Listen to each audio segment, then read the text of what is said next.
So tonight we have a great subject, Jinx and the evil eye.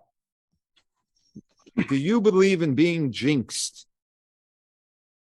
Do you believe that how many of you believe that if someone curses you, it can have an impact on you? Raise your hand. Okay.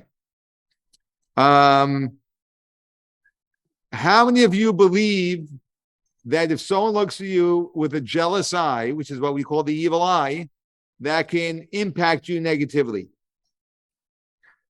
I think, did we have a few more hands for the second one? Yeah, we did. Okay, so some people they're not concerned about the curse, but they're concerned about the evil eye. Very interesting. Okay. Good. That's what we have. But it is interesting. Maybe only half the class is into this whole thing.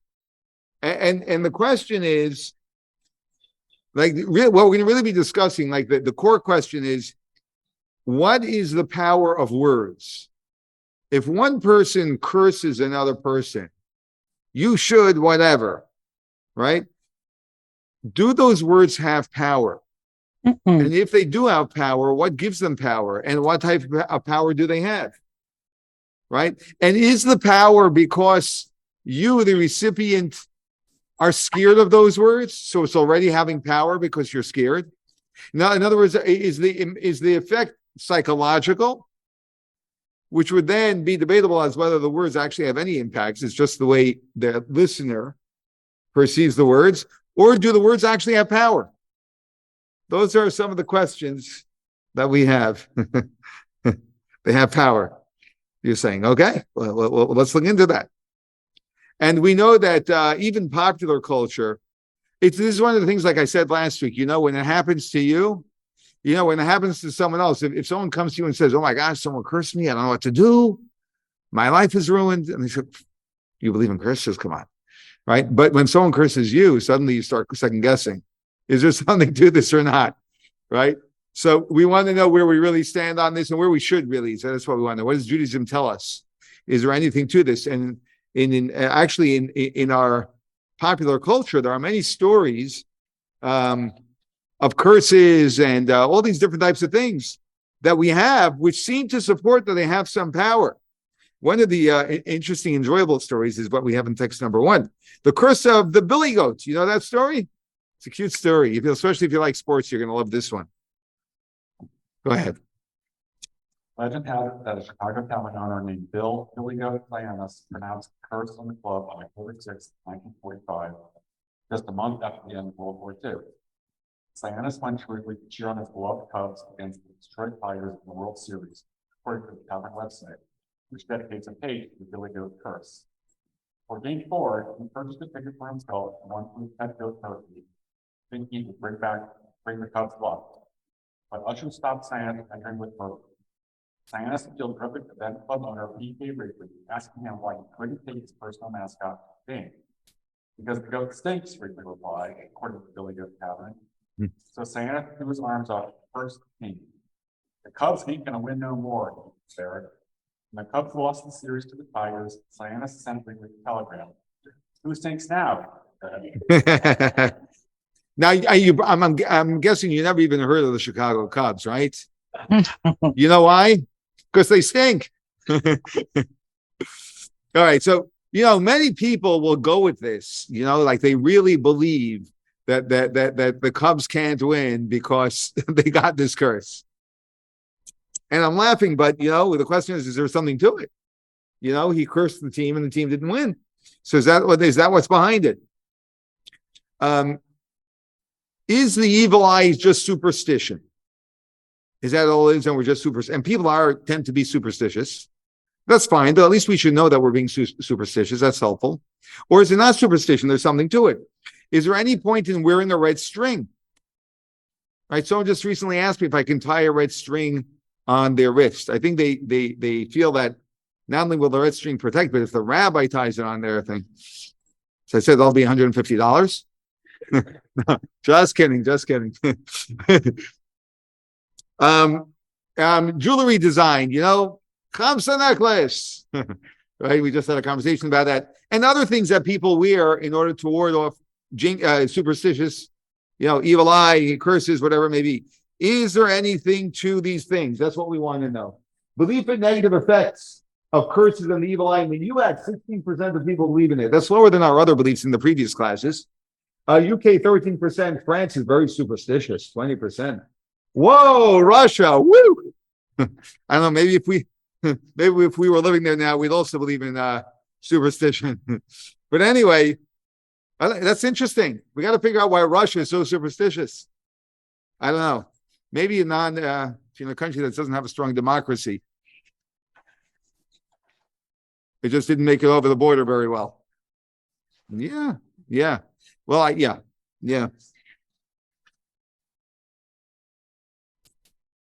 Yep. That's your take on it. Yeah. Okay. Then we can go with that. Let's look at exercise 3.1 on page 82. Have you ever been concerned by a curse or evil eye? If yes, what did you do to counter it? I'm not going to ask you to answer this, but just think this to yourself. Have you ever been concerned? And if yes, did you do something to counter it? People speak to me all the time about these things. That, someone says something or they feel they have a relative or a friend who's very jealous of them. What should they do? It's a very common question. So let's see what Judaism actually says about these things. So we have a Jewish perspective. Now, I want you to also do something else also. This is going to be very interesting to do. This is what we don't often do, and I want to invite you to do because this is really where it's at. Where it's at is this. If you don't believe in the evil eye and in curses, you believe they're complete nonsense, even when it happens to you, which is a sign that you're a real believer, that they're nonsense, right? And you hear something tonight that says that Judaism demonstrates to us that there is some value to it, then I want you to give thought to that, right? How do you reconcile that for yourself? I'm not telling you how to reconcile it. I'm just saying you should let it bother you somewhat to say, hey, 1 second, right?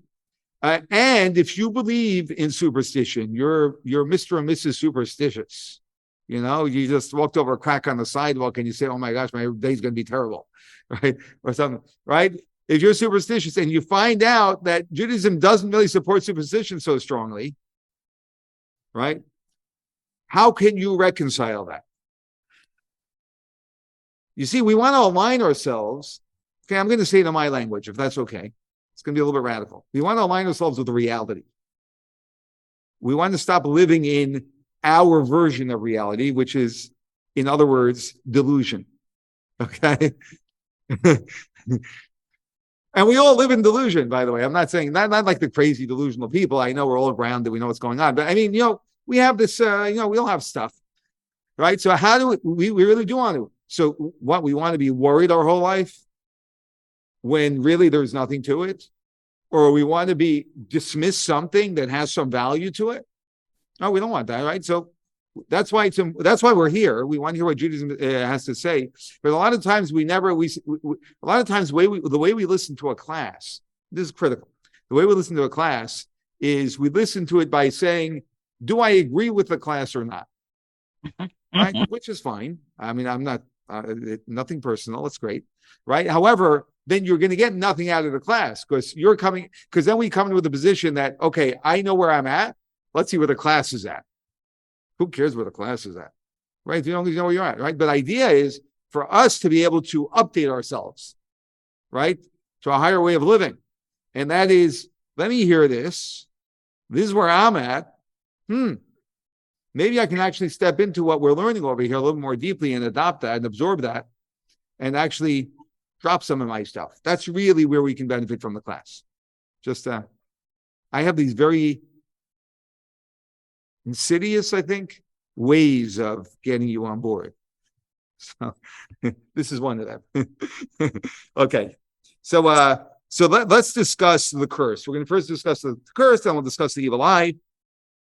The Torah actually explicitly forbids us from cursing other people. Okay? But the Torah does so in a very interesting way. Let's read text number 2. It's a verse from the Torah in the book of Leviticus and says it very explicitly, but it does it in a very funny way. Let's read text number 2. That's on page 83.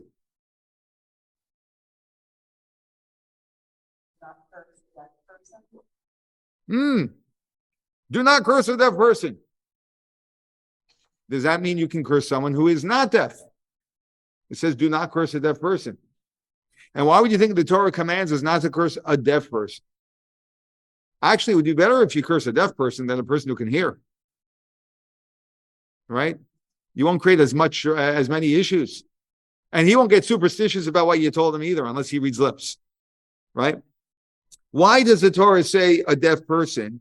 Are you allowed to curse a person who's not deaf? And the answer is no, you're not allowed to curse any person. And actually, the way to read this is, do not curse a deaf person, do not curse even a deaf person. You see, we would think, the Torah does this sometimes, where I'll give you the extreme, that if you're not allowed to curse a deaf person, you surely can't curse a person who can hear, because they can actually hear the curse. The idea is that even someone who cannot hear you cursing them, you also cannot curse. Now, this is really interesting. Why should you be forbidden from cursing someone who cannot hear it anyway? If someone can't hear the curse, you would think you should be able to curse them. So what comes to mind when you hear this question? Why do you think that we would not be allowed to curse someone who, even though they can't hear it? Yeah.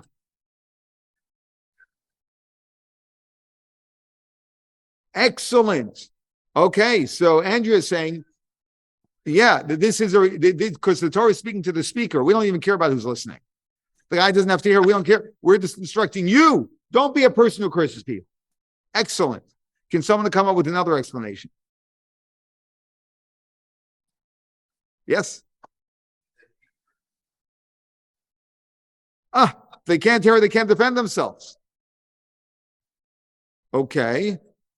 So you shouldn't. Someone who can. So, but what about someone who can hear it? We also not allowed to curse them. So it's not a. Yeah.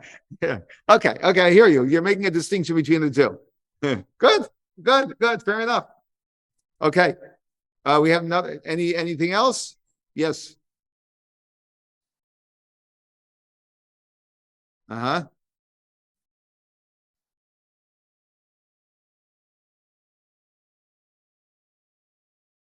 Very good.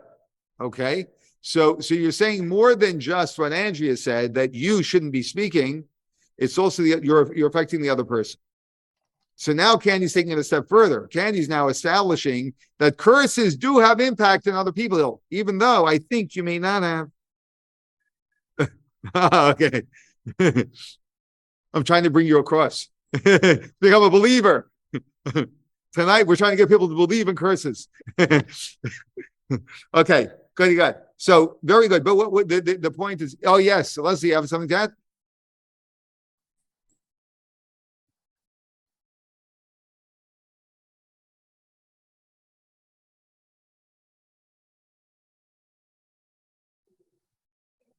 Mm-hmm.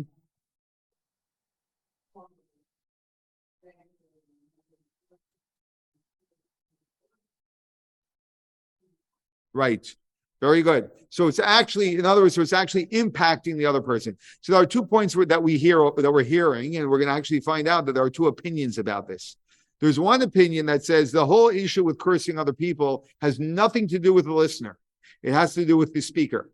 It's just an ugly thing to do, and you shouldn't be doing that.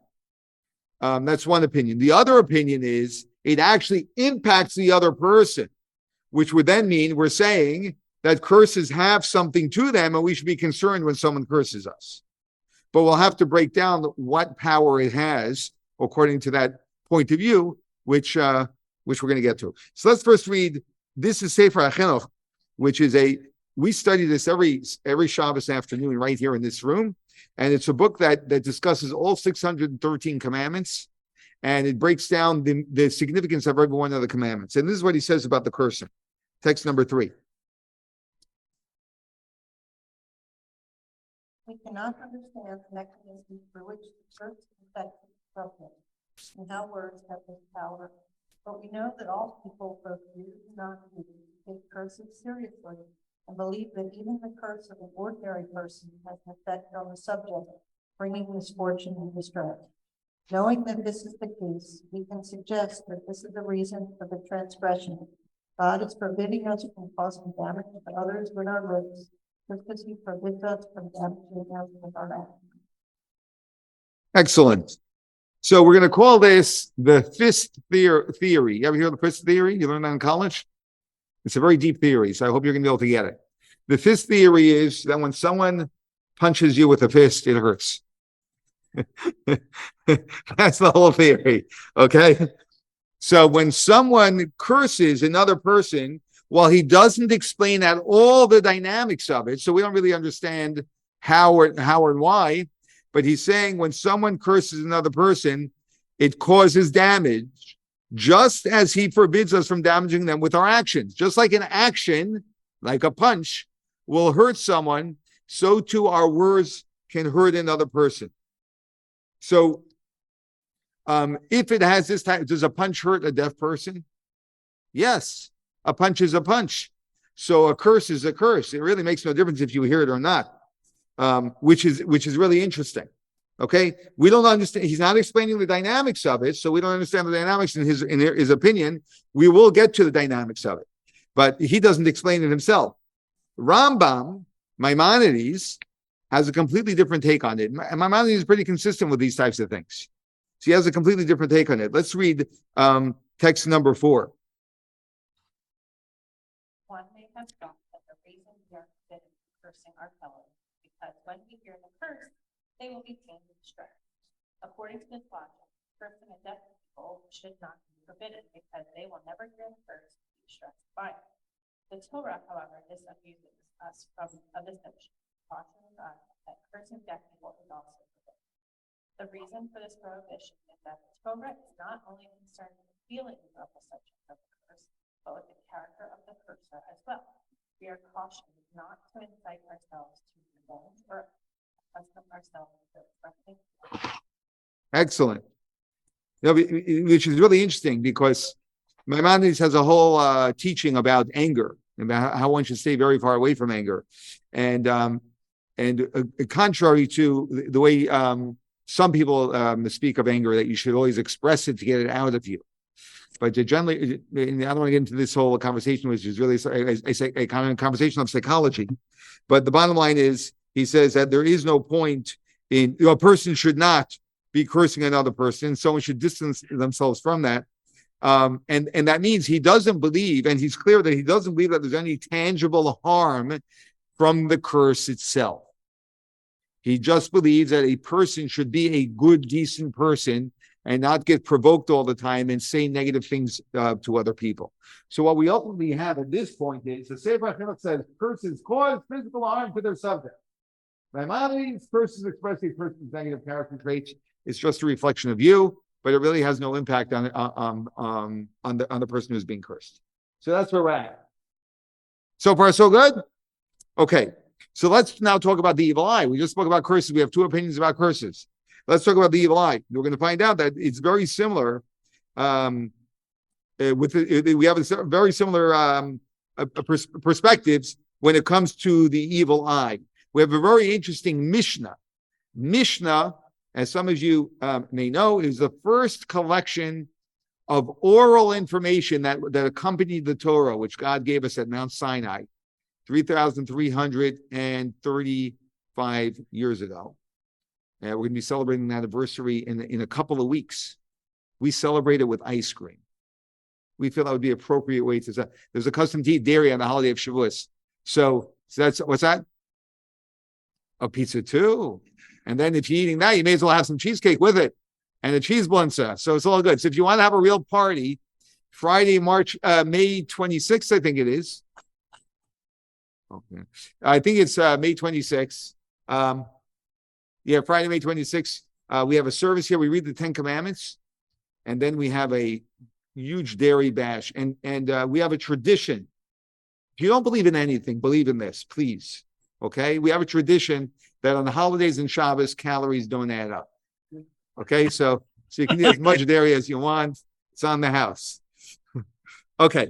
So how do we get? It's in the Mishnah, which is the first collection of oral teachings that was written down in a book in a collection, a series of books called Mishnah, teaches us really something really interesting, which I think we'll all be able to relate to on some level. Let's read text number 5.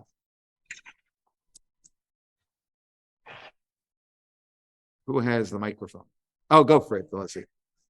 It should be on without pressing on it. Tap the, yeah, go ahead. Okay. Rabbi Yeshua said, the evil eye, the evil inclination, and the hatred of one's fellow drives a person from the world. Okay. So what does that mean? An evil eye, the evil inclination, and the hatred of one's fellow. Let's go backwards, okay? The hatred of one's fellow. Do you understand how that drives someone from the world? Anyone? If someone goes through their life with hate, right? 2 things. It could mean literally they drive themselves from the world. They're probably going to have, they have a higher chance of having a heart attack sooner than an average, a guy who doesn't have so much hate, I would think. No, blood pressure? Yeah. Okay, we agree? You're not sure? Okay. I think so. Number 1. Number 2 is, even if they're not driving themselves from the world, literally, they drive themselves from the world they live in because they separate, they isolate themselves. And this Mishnah is explained in both ways. So we have the evil eye, evil inclination, and hatred of fellow people. The evil inclination. What does evil inclination do to someone? Evil inclination basically is when you become a real prisoner. A real prisoner is a person, this is a real definition of a human prisoner.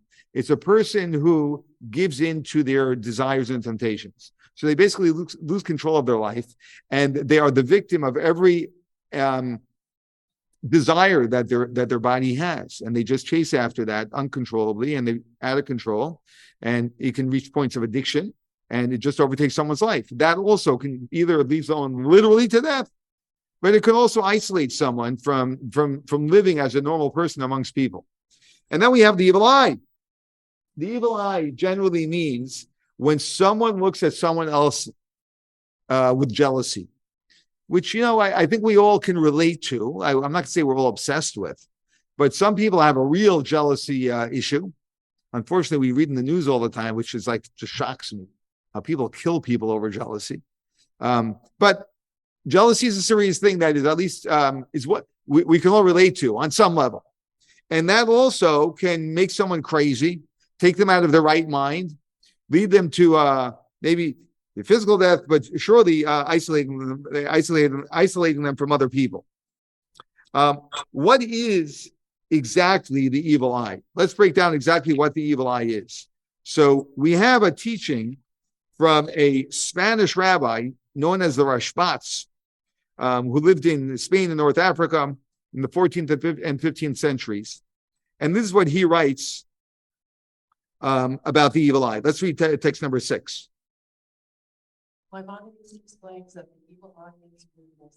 Being greedy can drive people from this world because excessive pursuit of wealth can lead people to place themselves in dangerous circumstances. I disagree with this explanation. Talmudic definition of evil eye is well known. It refers to looking at one's property with jealousy or hatred, which causes real damage to the person or their property. Okay, now do you see what's going on over here? Maimonides said when it comes to curses, what's the issue with curses? Not the person being cursed, the person cursing. When it comes to the evil eye, what does Maimonides say? The issue is not the person who I'm looking at, right? It's me. I'm greedy, right? So it's on the person. He's consistent.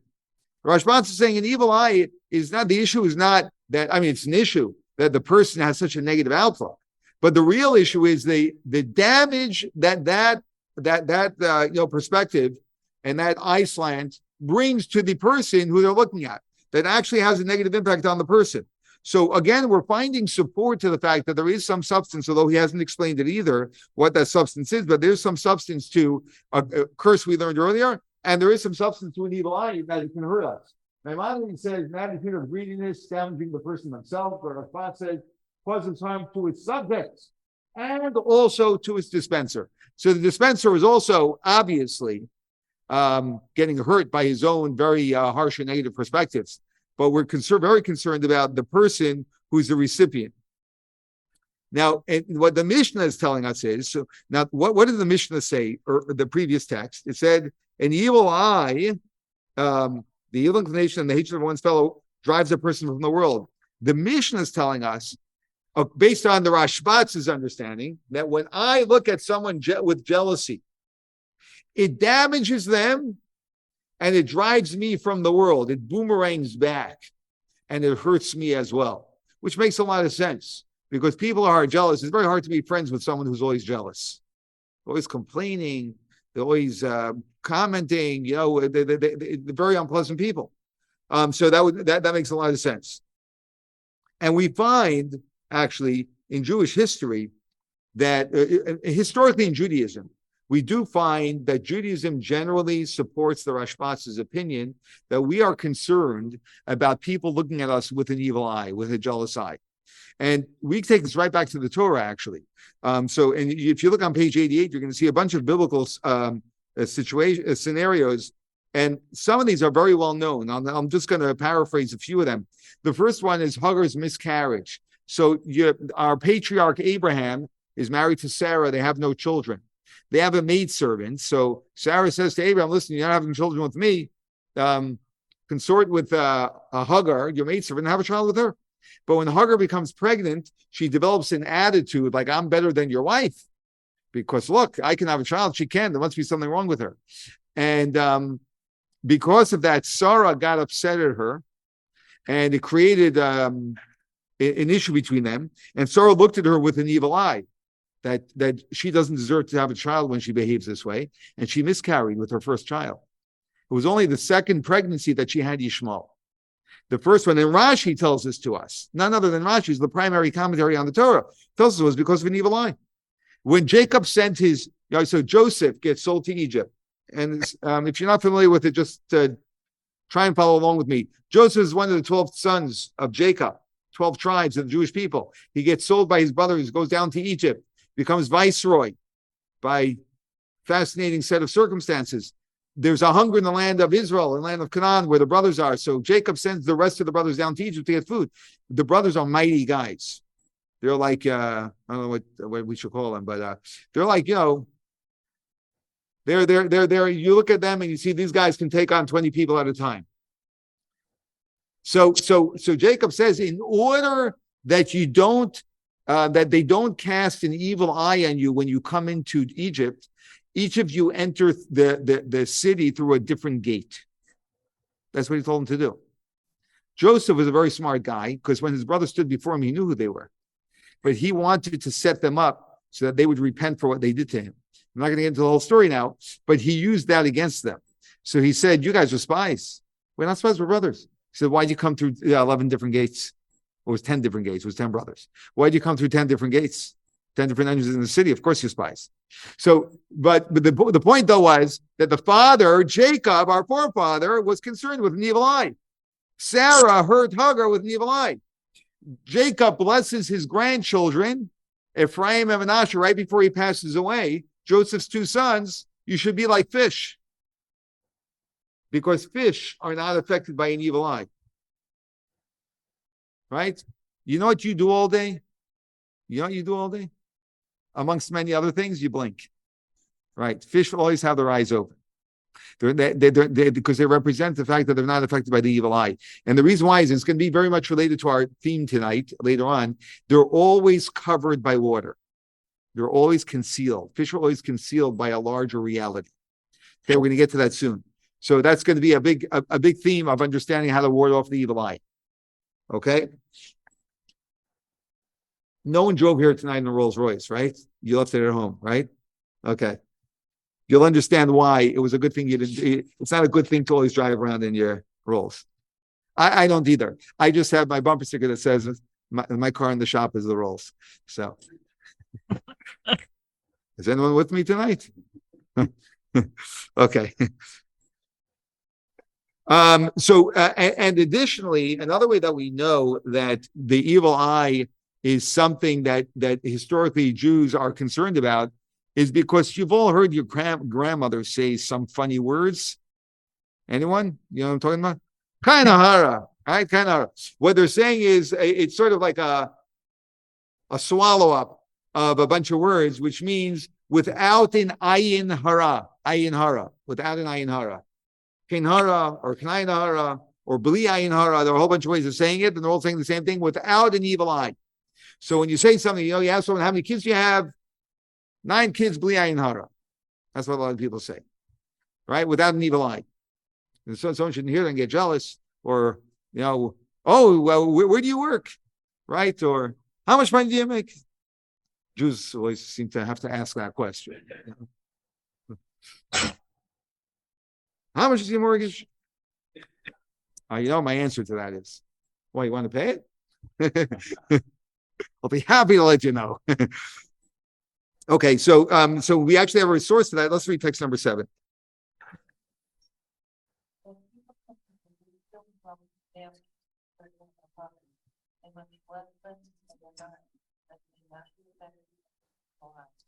Excellent. I got to tell you one other biblical story that you're definitely familiar with somewhat. I don't know if you know this detail. You heard of a man by the name of David? Who did David fight? Goliath. Everyone knows, right? David and Goliath. When David came to the battlefield, he wasn't a soldier. His brothers were soldiers. His father sent him to the battlefield to bring food to his brothers. He comes to the battlefield and he sees this big shot Goliath, who's a giant, who's taunting the Jews, and everyone's terrified. So he asked, what's going on? And they said, he's challenging us to send someone out against him. We were terrified. So David said he was a man of God. What's there to be scared of? He had God with him. So he said, I'll challenge him. So they brought him to the king, King Saul. King Saul promised that whoever kills Goliath, I will get the hand of my daughter in marriage, Michal. So David, that's not why David went, but David goes to King Saul, and David looks like a simple guy. He was a shepherd. He didn't look like, right? And he said, you sure? Yeah, he's going to do it. He says, you know what? At least put on my armor. You'll have something to protect you. He says, okay. So when David, he's not King David yet, puts on Saul's armor, because David was actually royalty, he became a king, right? He really had it in him. He's the greatest king we ever had, right? So when he put on that armor, it really fit him well. Meaning not necessarily in size, maybe in size too, I don't know. But it was that when King Saul looked at him, King Saul trembled because he saw a king. He saw a king before him. Now David noticed that immediately. And he immediately took it off and he said, you know what? I don't need armor. I'm fine without the armor. He didn't want to wear it because he saw it was creating an evil eye. That's why King David didn't wear the armor. He went into the battlefield with nothing. He wore the slingshot. With nothing and everything, right? He went with the slingshot and with God. That's it. That's all you need. Okay, so I thought you would just appreciate that story too. So let's understand the mechanics. How do curses and the evil eye work? How can they actually hurt somebody? That's what we want to understand. How it works. Now, I'm not going to differentiate now between curses and evil eye. Everything I say, if I say curses, I mean evil eye too, because the mechanics of both of them are really the same. Okay, so we're going to speak of them interchangeably. And what we're going to do is we're going to read a reading from a great commentator on the Torah known as the Or HaChaim HaKadosh, the light of life. That's the name of his commentary, and that's because his name was Chaim, and he lived about 350 years ago. For the most part, for most of his life in Israel, and I believe it was Jerusalem is where he actually lived, and he is addressing a few questions. Let's look at let's go. What is he's addressing these questions in this reading, and I want you to pay attention to these questions as we read his comment. What is the underlying philosophical question bothering the Or HaChaim? When you read this, I want you to ask yourself, what's bothering him that he's telling this to us? He has a question, and therefore he's teaching us an idea to answer a question. What is that question he wants to answer? And how does Or HaChaim answer the question? How is his teaching answering the question? And lastly, what is the simplistic explanation for the evil eye curse effect that Or HaChaim is implicitly rejecting?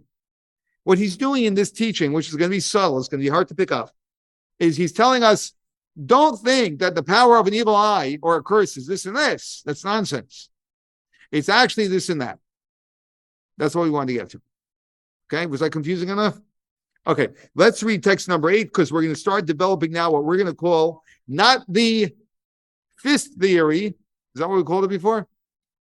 Yeah, the fist theory. But now we're going to go deeper, a little bit deeper to the trigger theory. Trigger theory. Okay, let's read text number 8. The explanation for the effect of the curse is as follows. God has great patience for all transgressors, both the righteous who transgress on occasion, as well as the wicked who transgress intentionally. The operative at all times, aside from when God is indignant.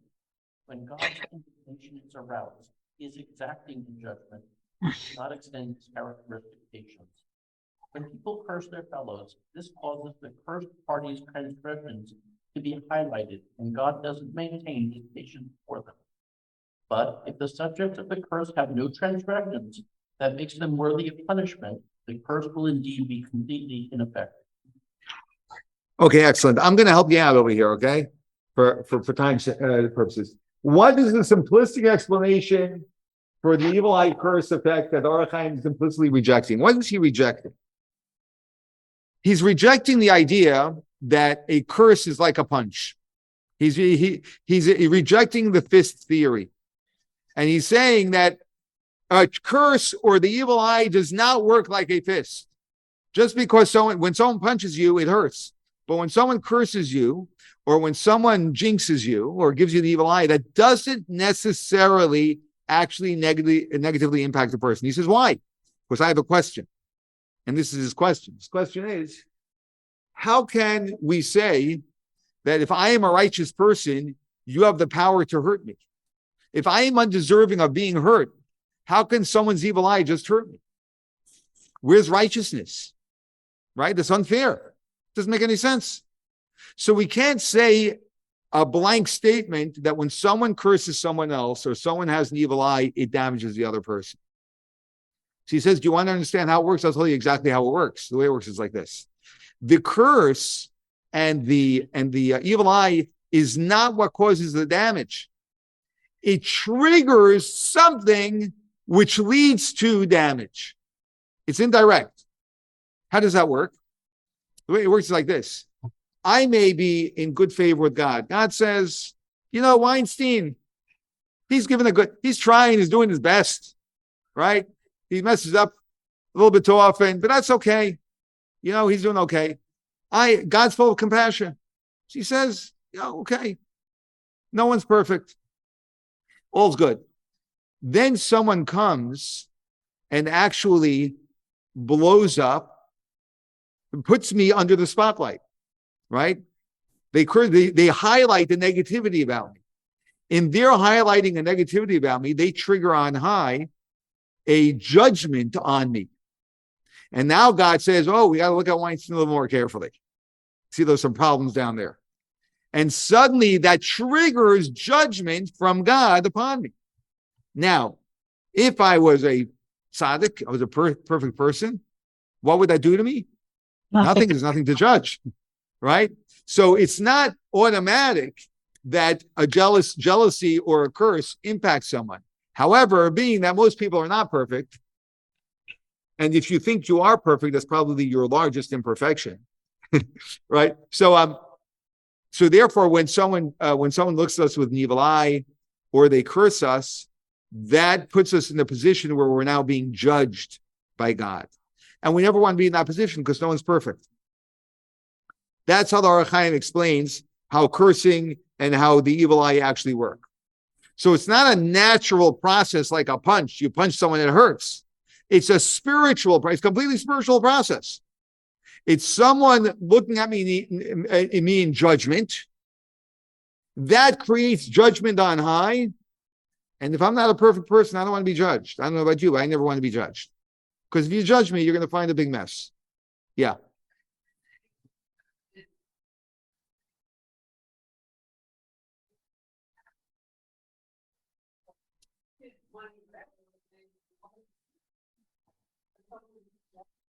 Yeah.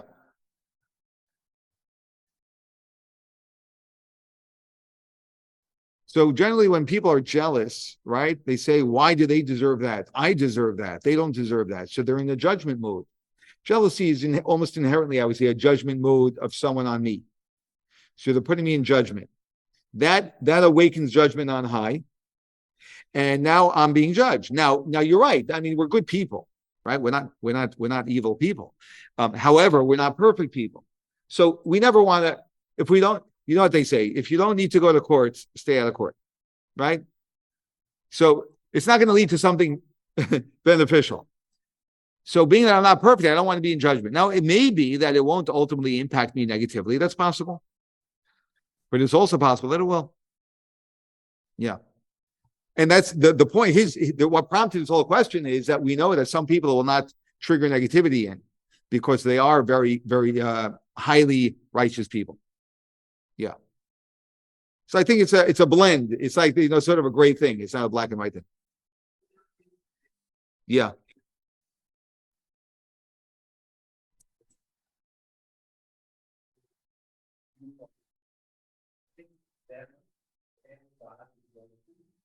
Excellent.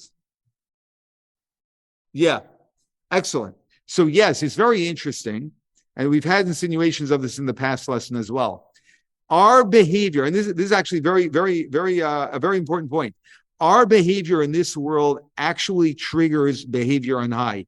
God, and all of our mystics teach this to us, God actually imitates the way we behave. So actually, and this is one of the most popular teachings I ever say, which is not my teaching, it's a teaching from the Mishnah, right?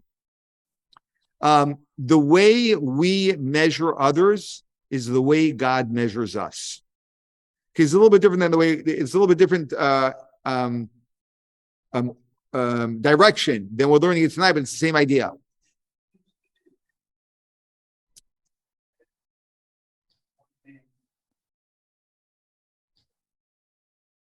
Very good.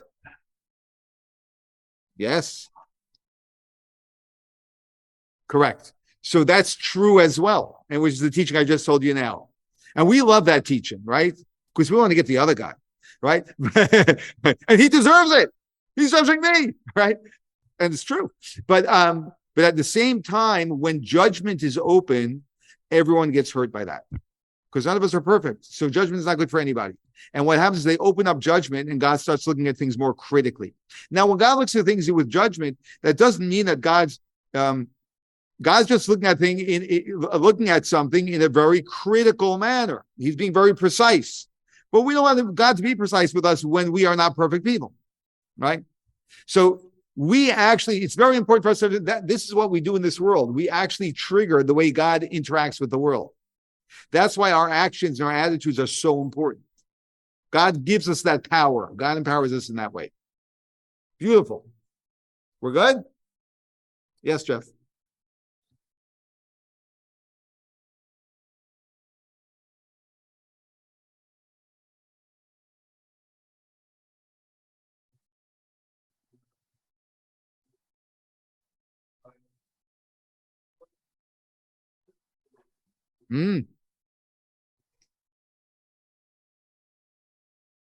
Yeah. If someone says, God bless you, they're saying, may God bless you. It's a beautiful thing to say to somebody, and they're offering you blessing. It gets attention of God, not only for you, but also for them. Because they're being very generous to you, and they're looking at you in good favor and bestowing only good, wishing only good upon you. And that brings good upon them. Absolutely. We're going to discuss that at the very end of the class, the flip side of all of this, which is exactly what you're saying. Yeah, very powerful. Actually, if you want to have a lot of fun, try get into the practice of any person you meet, wishing them well. And you're going to discover that the world's very different than the way you know it. If you do that, you'll discover the world's very different than the way you know it, and people are very different than the way you know it. If someone has a belief that people are generally, I don't know, angry, hostile, unfriendly, right? Start wishing everyone well that you meet. The cashier, everybody. Like you're walking down the street, you're going to see the most beautiful people in the world. Because it all comes back to the same point I say 1,000 times over. There's only one critical place that matters. It's right in here. Right? And the world reflects it. The world reflects it. Yeah. Okay. So, a teacher, I don't know if you ever had this, maybe where a teacher called you up about some misbehavior with one of your kids. I never, ever had it. It's amazing. I'm just kidding. That was a good one, right? So, the teacher is like, we have to do something. And the parent is like, my kid did that. It's impossible. Nah, it couldn't be, right? There's parent mode and there's teacher mode. Teacher mode is usually more disciplinary, and parent mode is more loving. That's in a big generalization here, right? God wears both of these hats. Sometimes God can be a teacher, God can be a parent, God can be in both of those modes, more of a disciplinary God or more of a loving God. And God's natural disposition is loving and embracing and mercy. But when sometimes when that teacher, that teacher that the kid hates, really gets on the parent's case, and the parent starts getting okay and buying into the teacher's story, right? And that's what we're talking about over here. Also, when someone has evil eye or curses someone else, they're awakening that, unfortunately, within God. So what we have is God's primary attributes are mercy and judgment, and we're triggering one of. Yeah, so the evil eye calls attention to its subject and triggers a strict review of their worthiness. That's what we're doing when we look at someone else critically. Which is a frightening thought, by the way, because if you think about whenever we think about critically about someone else, that's in some way what we're opening up for them, which is really, that's pretty harsh. So is the evil eye what's causing the harm? The answer is no. It's the person's own personal failings that are causing the harm, ultimately, because if a person doesn't have any failings, any evil eye will not be able to do anything to them. So it's that they trigger scrutiny, and that scrutiny then exposes failings, and that then opens them up to the possibility of something negative coming to them from on high. Now we're going to take this one step deeper, and this is the Zohar. I think this is really beautiful. And by the way, tonight, right now, it's just about starting, just about in the next minute or two, is Lag BaOmer. So it's really beautiful that we're going to have a teaching from the Zohar, who is written by Rabbi Shimon bar Yochai, whose yahrzeit is tonight and tomorrow, who said that you can rely on my merit, on my yahrzeit for salvation. So we're calling upon Rabbi Shimon bar Yochai's merit as we're studying a teaching of his, and that then his merit, anything that any blessings we need in our life, that he should beseech God on our behalf and bring it to actualization and fruition. Beautiful. So the Zohar is a very mystical book, and he teaches this perspective on curses / the evil eye. Let's read. And what it really is it's the same trigger theory as the Or HaChaim HaKadosh, who was also a mystic who lived many years later. The first teaching we just learned, he lived about 1,500 years after Rav Shimon bar Yochai. Now we're going to have this teaching, which is similar, just a little bit deeper, from Rav Shimon bar Yochai, text number 9. Whoever's ready to read. Yeah. It's on page 94. God operates on two levels, concealed and revealed. The revealed level is that of worldly justice, while the concealed level is the source from which all blessings emerge. As a result, all of a person's conduct that is concealed is saturated with blessing, and all of a person's conduct that is in the open is subject to strict judgment. On this level, everything is subject to the evil eye. Excellent. Okay, I don't want to get too caught up into this, although it requires some background to understand it. But I'm going to hopefully we're going to be able to get the basics of it, okay? So there is living a public life, which is a revealed life. My Rolls Royce, right in front of the building, I slowly get out of it, right? I stand by you for a few minutes and have a conversation, right? The revealed life, that's where everything is front and center. I want everyone to know and see everything about me, right? Or at least the good stuff. So God relates on an open, strictly regulated level. A private life, God relates on a concealed, unregulated level. Let me try and explain this briefly. God is infinite. God's infinite, right?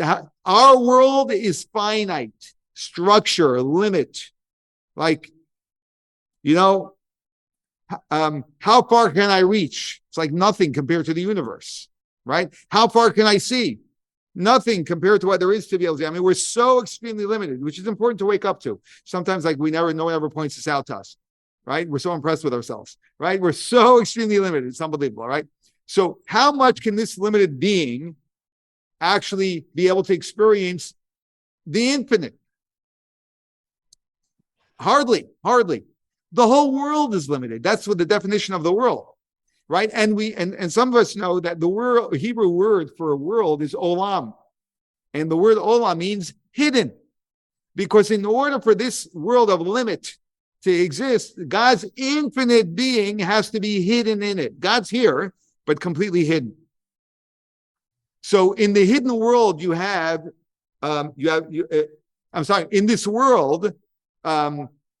in this world where we see everything, right? But we don't see God, right? We live in great limit. In the world, or in reality beyond our world, where everything is hidden, we don't see any of that. That's where God's infinite presence is abundant. When we live in a hidden state, and I'll explain what that means. It doesn't mean we go into hiding, but when we live in a hidden state, right, then we have more of the infinite blessings of God. When we're in a revealed state, we have much greater limitation.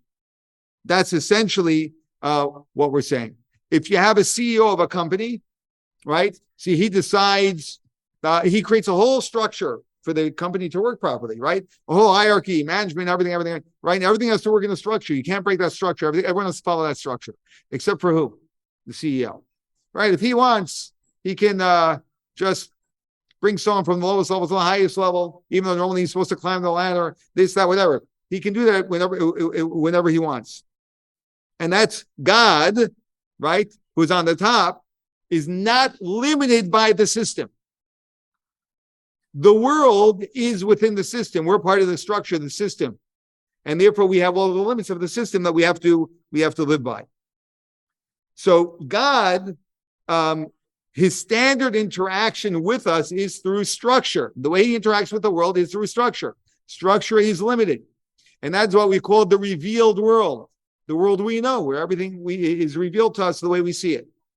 The hidden world, the worlds that we're not exposed to, or the reality of God that we're not exposed to, that is where God's infinite presence exists, where the CEO level of God exists, where God does not work within a structure, where everything is possible. Everything is possible over there. And God says, do you know which reality I am going to interact with you from? The revealed or the hidden, which one's it going to be? And we just discussed this. God says, I'm going to mirror the choice of way, the choice that you choose to live. I'm going to actually mirror that. So if you want to lead a very open, public, revealed life, I will conduct myself in the revealed manner, which is limited. The way I conduct myself in the world, where everything that's revealed to you, where everything, my experience is limited. If you actually have a little bit of humility, you don't show everything off. You're a little bit more modest about yourself and what you have and what you show everyone, then I will show up to you from my hidden place, which is from an infinite presence. And there's much more abundance. So this actually teaches us about the evil eye. Because when are people jealous? Right? When you pull up with your Rolls Royce, right? So people look at it and it opens you up to judgment, to an evil eye, to the evil eye of other people. People get jealous, right? When you show up in your 1985 beat up Buick, I'm not recommending that, but right, but right, when you have a car, a nice car, but it's not something exotic, right? Then doesn't open you up to the evil eye, and that's modest. You're keeping it a little bit toned down. And that opens us up to God interacting with us from that level of his, which is the hidden zone. So that's actually what evil eye is when you open ourselves up to scrutiny, because we're displaying everything so publicly. So the idea is to live in the private zone, okay, a little bit more toned down on things. And that actually shields us from the evil eye. It shields us from curses as well.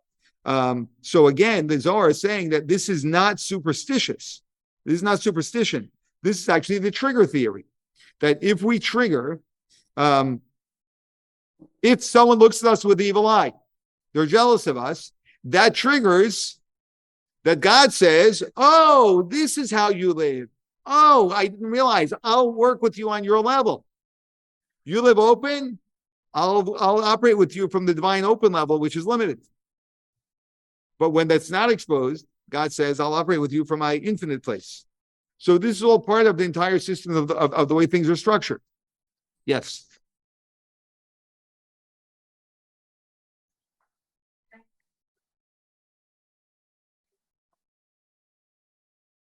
Yeah, sure. We all like to show off. Yeah, we all do. Yeah.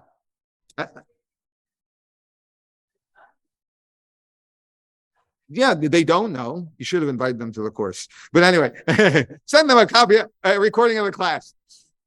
Yeah. It doesn't. This is our whole point. The trigger is it gets triggered. Whether you know it or not, this is what gets triggered. Exactly right. Exactly. So let's break this down just for some deeper understanding a little bit. Okay, and this is not that deep, but when I want people to know that I have my gold Rolls Royce, we're gonna stick with the Rolls Royce, right? I don't think anyone here is gonna get offended by the Rolls Royce tonight, unfortunately. But right. So when I want to show off my Rolls Royce, right? Why do I want to show off my Rolls Royce?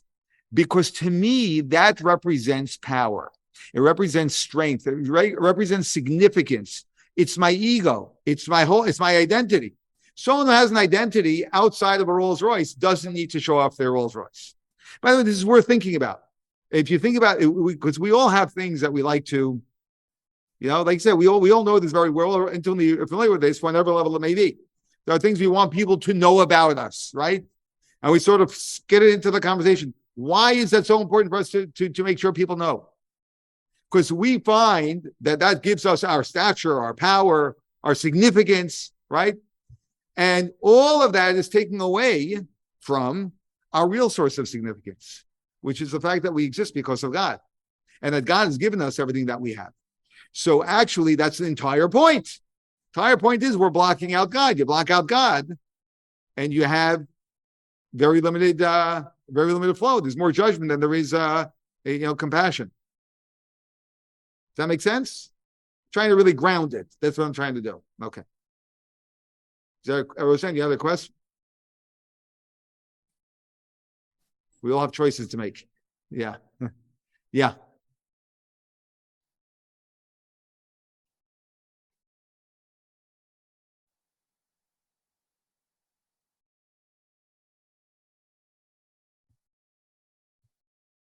You think people are jealous of a child? Wow. Yeah. Yeah. I mean, yeah. I mean, people are, yeah. Children actually have the least to worry about. Children are the purest. I'm not saying it's still not a good thing, right? And we don't want the evil eye or jealousy at all. Period. It's never a good thing to have that on us.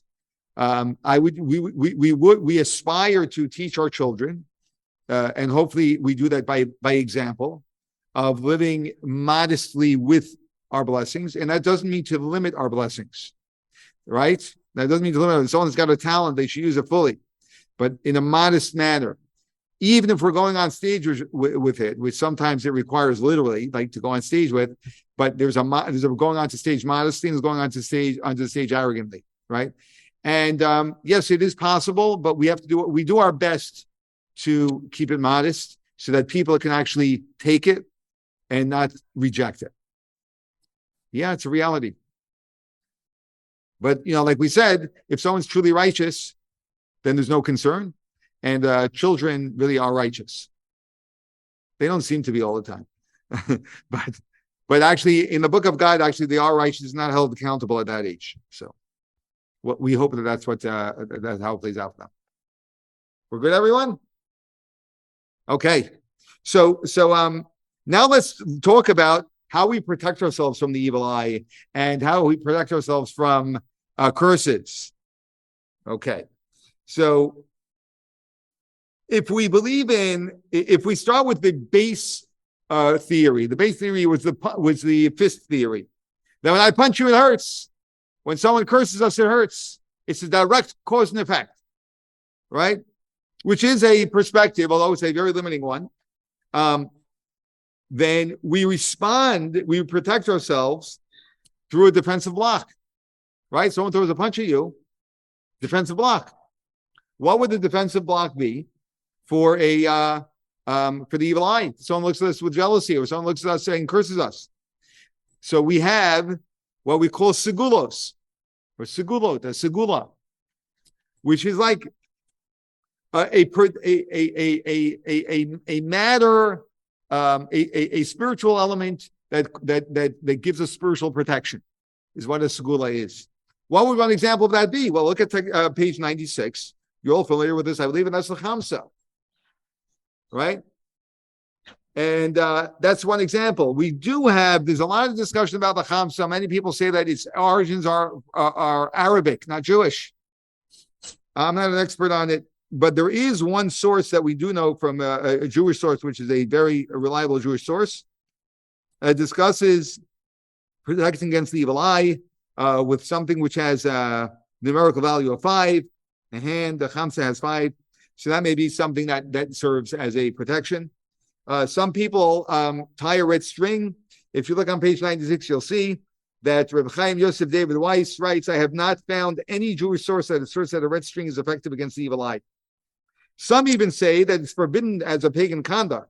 Wearing a red string on one's finger is forbidden. I would not tell anyone who's wearing a red string that it's forbidden. So please don't do that, because it's just one perspective. But there isn't any real basis for the red for the red string in Judaism. Just letting you know that if it brings someone comfort, God bless them. It's fine, right? And I know some of you may be wearing it. That's okay. Oh yeah, sure. Beautiful. And there you go. And I'm saying, yeah, that's beautiful. That's fantastic. Took me a second to get with you on that. That's excellent. Beautiful. Yes, and a lot. It's very widespread amongst Jews. And sometimes when Jews observe something, it gives it its value. So yeah, beautiful. There is nothing wrong with it. Yeah.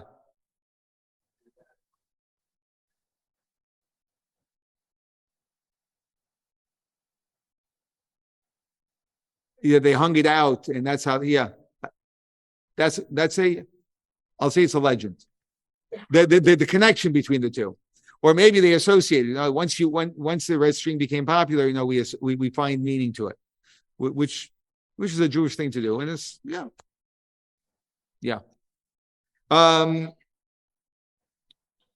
Where are we? Okay, so those are some of the segulas. There are amulets also that are that historically Jews have created. There's, if you look I don't have it in front of my home anymore, but when we had babies, whenever babies are born, we have a custom to hang. It's sort of like an amulet. It's a card that has the name of God, and it's got a chapter of Tehillim that we put on the front door to ward off the evil eye. And that's what we have a custom of doing. So there are all different types of things that we do to ward off the evil eye, which is called the segula. But that's not really that's one level of operating, which deals with the fist theory. But we want to get deeper to the trigger theory, and that is, how would we deal based on the trigger theory that someone looks at me with an evil eye or curses me, that triggers judgment on high against me. What can I do to ward that off? What do you think? Make sure there's less for me to be judged on, right? Very simple. Essentially, aligning my life more with the will of God and living more to the purpose God created me to be here for. And in that way, there's less for me to be judged on. That's the best protection, right? So So the Rebbe responded to someone in a letter, and there are numerous letters the Rebbe has on this, but this is one of them, who was concerned about an evil eye. And this was the Rebbe's advice to them, text number 10. Who has go for it? If your mezuzah or kosher, and most importantly, your daily conduct is in accordance with Torah law, it is absolutely impossible for the evil eye to have any effect on you. On the most basic level, firmly resolve to align your daily conduct with the guidance of our living Torah and to observe the mitzvot, about which we are told you will live with them, is God's command. In addition, this is the path to receiving God's blessings in everything that you need. Excellent. So the main point that the Rebbe would repeat over and over to people who are concerned about all different types of things, simply begin living your life in accordance with what God asks of you. And he always adds, or frequently adds, mezuzahs, because mezuzahs in particular are the specific mitzvah that actually gives us protection. Because that's what the Torah tells us. You put a mezuzah on your doorpost, and it protects you. I want you to understand also, mezuzahs are really cool. There's no security system in the world that works this well. See, when you have a security system on your home, what does it secure? Or hopefully secure? Your home. But mezuzahs don't secure your home. They secure you. So wherever you go, it travels with you. You have mezuzahs on your home, and you are secure. You're protected. You have an extra measure of protection. Doesn't mean that nothing can happen to us, but it means that we have an extra measure of protection from God when we put mezuzahs on our doorposts in our home. And if you don't have a mezuzah on your doorpost and you would like to have one, I spend a lot of my time going to people's home and putting up mezuzahs. It'd be my honor and pleasure to do it for you as well. So you can just send me an email and I'll be happy to do that. And I'll teach you all about mezuzahs when I'm at your home too. So I show you what makes them kosher, what makes them non-kosher, and all the other fun stuff. Okay. Oh yeah, let me just, what do we have up here? Yeah, okay. Now we have another thing, going back to the privacy. We're gonna have a conversation about this privacy issue, right? Which is the Zohar's emphasis. But I mean, so again, we can have segulot, which are different types of things, like the chamsa, the red string, the different amulets that we have that we use for protection. That's one thing we can do, right? More deeply, we begin to align our lives more with the way God wants us to live. By the way, how hard is it to begin aligning our lives with the way God wants us to live? How hard is that? It's not hard at all. All you do is take one thing and you start doing it. And when you're ready, you start doing the next thing. It's not an all or nothing. I want to tell you a big secret. No one that you or I know does everything God wants us to do. It's all gradations. And I learned how to dress the part so I look really impressive. But I won't tell you all the other things, right? So what we do is we take one thing that we start doing. It can literally be that I will never buy ketchup that's not kosher. The mustard, I need maybe the mustard, but the ketchup, in my house, only kosher ketchup. There you go. That means every time you're shopping, you're conscious of God. Isn't that amazing? That's pretty cool, right? It's as simple as that. It's like really, really small. So then we have the aligning our lives with the way God wants us to live, mezuzahs, right? Okay, now we're going to go to privacy. Privacy is not living an ostentatious life. And yes, some of us, especially based on some people have an ostentatious personality. I happen not to have such a personality. I wasn't born that way. But, other people are very flamboyant and they're beautiful people, right? And they like to do everything that way. However, when it comes to the evil eye, that's not a very good thing. So you got to tone it down. It would be recommended. You don't have to. Be recommended to tone it down. That's the whole idea. Don't flaunt everything. To live a little bit more modestly and more privately, because that reduces jealousy. And we all know. There was when the Jews left Egypt. When we left Egypt, and we were traveling in the desert. Towards the end of our journey, there was a king by the name of Balak, who knew that the Jews were going to go to war with them. And they were terrified because the Jewish people, after all the miracles and everything, everyone was terrified of the Jewish people. And so they won the single Gentile prophet that God made. His name was Bilam, to curse the Jewish people. And when Bilam came to curse the Jewish people, there's a famous prophecy that he said, which we recite at the very beginning of our morning prayers every single morning. And what he said is, how goodly are your tents, O Jacob. What was so great about the Jewish tents? Like, the Jews know how to put up tents. Jews are terrible campers. They kvetch, and they don't even know how to pitch the tent. Forget it, right? You guys, 1 in 10 Jews knows how to camp. So, what was so wonderful about their tents? So the actual prophecy is text number 11. It says, when Bilam raised his eyes and saw Israel dwelling according to its tribes, the Spirit of God rested upon him, and he proclaimed his message, how goodly are your tents, O Jacob, your dwelling places, O Israel. So we have the commentator on the Torah, that the Kli Yakar, that tells us what was he saying? What was the significance of this prophecy praising the tents of the Jewish people? Let's read text number 12.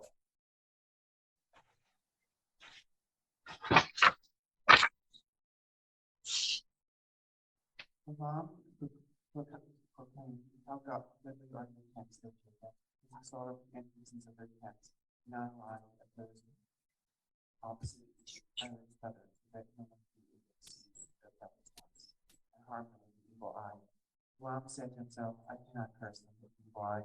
This is something that is so much more particular about themselves. Evil eye cannot affect people that live by their tents, cannot flaunt themselves publicly. Beautiful. So what it's telling us is that they deliberately made sure that their doorways weren't open to each other to protect each other's privacy. There's something really beautiful about that. You know, the world we live in, privacy has been broken down a lot, and actually in the very modern technological world, it's been broken down enormously, so that there's actually very little privacy. And this is exactly what we're being taught. The privacy is actually a very beautiful and valuable thing. We live in a time where people share everything and anything in ways which are arguably extremely inappropriate.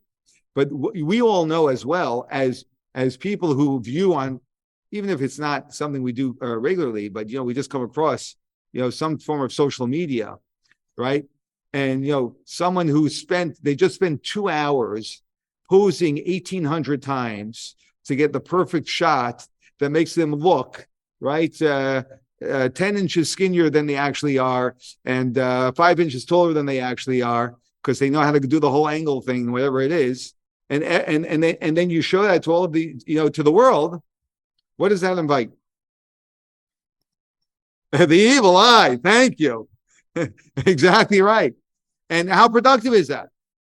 Right? So that's something that we have to really consider. Which personal moments are appropriate to share? These are like serious personal questions we should ask ourselves. What is appropriate to share? What is not? I know I'm speaking to the wrong I think you're all just about 5 years above that generation, but More than five. the teens in here, yeah.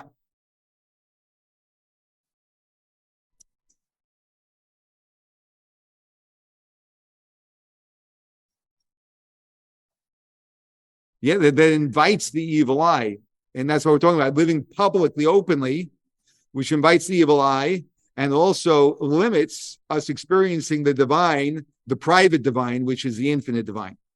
That's exactly the point, right? And privacy actually is a channel of blessing. Let's watch this video, which we are dedicating to Menachem Mendel Weinstein.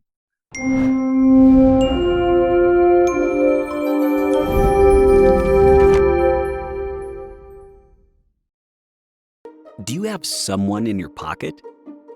I bet you do. That usually refers to having strong influence over someone. But I'm referring to something else. With social media, we have many people in our pockets, at least digitally. With devices small enough to carry wherever we go, we communicate instantly. Kids update their parents, Relatives pay remote visits. We support, nurture, issue an advisory, forward a shopping tip, ask for ideas, join a conversation, make someone's day, or just say hi. With social media, we can admire a new arrival, celebrate success, offer inspiration, and invite endless friends into our private vacation. We can even join a dinner without consuming a carb. So yes, social media delivers your social world into your pocket and delivers you into other people's pockets. But like all things stored in pockets, it's easy to get carried away. When we think we are connecting with those we care about, we can actually be negatively affecting some of them. That's because each person has their own successes and failures, good times and bad. You might be feeling on top of the world, but someone else is at the bottom. You might feel like you've made it, while someone in your audience feels like they'll never. Think about it. You move into your dream home and want to share your excitement. But how might that make someone struggling to keep their cramped quarters feel? You capture a hilarious video of your boisterous brood and are itching to share the joy. How might someone desperate for just one react internally to that? Your perfect relationship pose has been captured digitally. You're proud to post.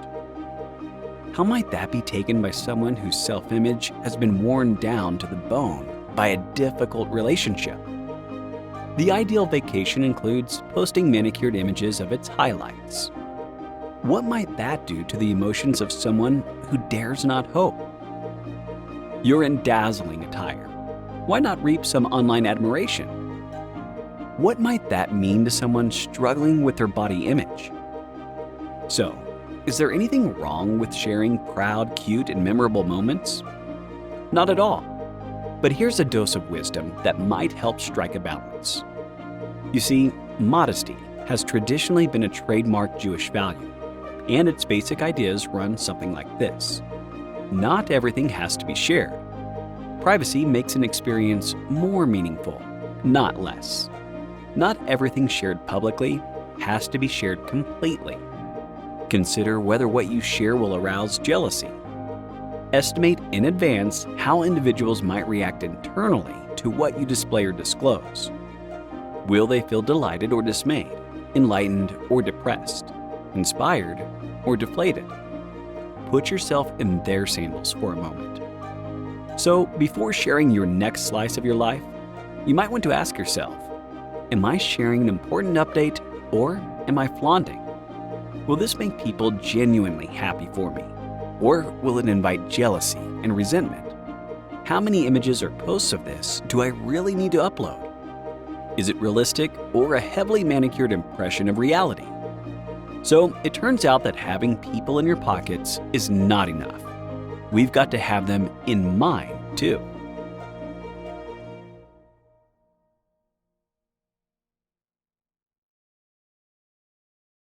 To get to the video at the end, right?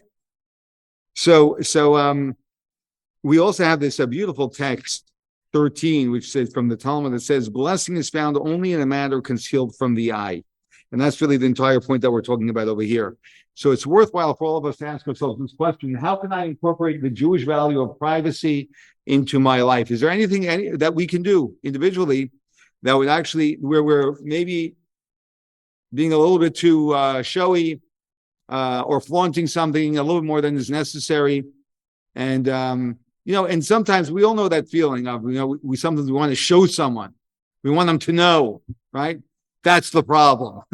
And people feel that. People always know the intention that we really have behind what we're doing. So there's one last point, which is a very critical point, which Jeff brought up earlier, and that is the power of simple blessings. The power of simple blessings. Let's read text number 14. How do you like that, Jeff? You got the reading. Rabbi Elazar said in the name of Rabbi Hanina, never consider the blessing of an ordinary person unimportant. We know of two people, leaders in their respective generations, who received blessings from ordinary people and blessings were fulfilled, David and Daniel. David was blessed by Araunah, as it is written, and Araunah said to the king, may your God favor you. Daniel was blessed by Darius, as it is written, your God, whom you continually serve, will deliver you. Beautiful. Actually, both of the people they were blessed by were not Jews. And both of their blessings actually came to fruition. You know, remember the story of Daniel? You ever hear the story of Daniel in the lion's den? Darius, King Darius, Daniel was his top advisor. All the other advisors were jealous. They convinced Darius to make a decree that no one's allowed to pray other than to the king. Well, what do you think Daniel did? Continue praying to God. And they, of course, there was all a setup. So they caught him one day in his room praying to God. They run to Daniel and they said, you have to kill him. A decree is a decree. If the king doesn't give up with the decrees, we're going to have a problem. Darius felt terrible. So before they threw him into the lion's den, he blessed him that your God should protect you. Your God should deliver you. Guess what happened? The lions didn't touch him. Right? So we should never diminish a blessing that anyone gives us. Anyone. Because a blessing is a very powerful thing. And we have this very interesting teaching in text 15. It says, when you look at your fellow with a good, when you look at your fellows with a good eye, you give them blessings, and you also receive blessings yourself. When you look at them with a good eye, you're happy for them, which is a great practice to get into. Whenever someone shares something, remind yourself, be happy that this person has something good. It's a beautiful trait. And the verse states, a person who has a generous eye will be blessed. So if you have a generous eye, you will be blessed. But there's another meaning here. And using alternate vocalization, this can also be read as will bless. That a person who has a generous eye will bless. You bring blessing upon the other person as well. Now, how is it? Here's Yevorach is the word, will be blessed. And you can also read it just changing the vowels to Yivarech, will bless. But how is it that by me blessing you, you get blessed? What are the dynamics? The curses we had all right. The curses we understood. There's the trigger theory. Well, the blessings are also a trigger theory. How does that work? Because very often, on Rosh Hashanah, God decides what blessings we're going to have for the entire year. Little secret though. Every single day we pray for God to bless us. Well, God already blessed us from Rosh Hashanah. It's a done deal. We don't always get the blessings God blessed us with, because God puts it into, using just terminology we can relate to, God puts it into our bank account, so to speak, right? But then you got to withdraw it from the bank account. And if we don't withdraw it, we actually have blessings that just sit there. They don't even collect interest. They're just sitting there waiting for us to pull them out. And there are different positive things that we do that draw them down. One of the ways a blessing can be drawn down to me is when you bless me. Because when you bless me, you're triggering, again, on high, blessing, and God sends the blessing down to me. So that's the power of us blessing another person. It actually is something which is very powerful and very effective. Actually, so much so that the previous Lubavitcher Rebbe taught us something very powerful. Let's read text number 16. Hashem told Paul that a blessing given by a close friend is more influential than ever and more likely to achieve its desired effect than the angel Michael's intercessions and free for mercy. The angel Michael is the angel of love and kindness. So when we want God to bestow upon us, we want the angel Michael, he's known in Hebrew, Michael in English, we want that angel to intercede on our behalf, right? That's a very powerful thing. When you bless someone, you're more powerful than the angel who bestows. So better than actually having an angel intercede on your behalf, have a bunch of friends bless you. And we actually do this. We gather together. And if there's someone that needs something, then as a group, we all bless the person. And it's unbelievably powerful and very often very effective, because that awakens from on high blessings that are awaiting this person, which flow down, and this person then is blessed. So the moral of the story is that we all serve as a catalyst, as a trigger on behalf of the people we interact with in life. We can either trigger judgment upon another person, we can trigger a blessing upon another person. We all get to choose what type of a catalyst we're going to be. And I'm pretty confident I know what type of catalyst everyone in this room wants to be. And now we're encouraged to practice being a catalyst of blessing more and more. All right. Good night, everyone. And we'll see you next week for our final lesson.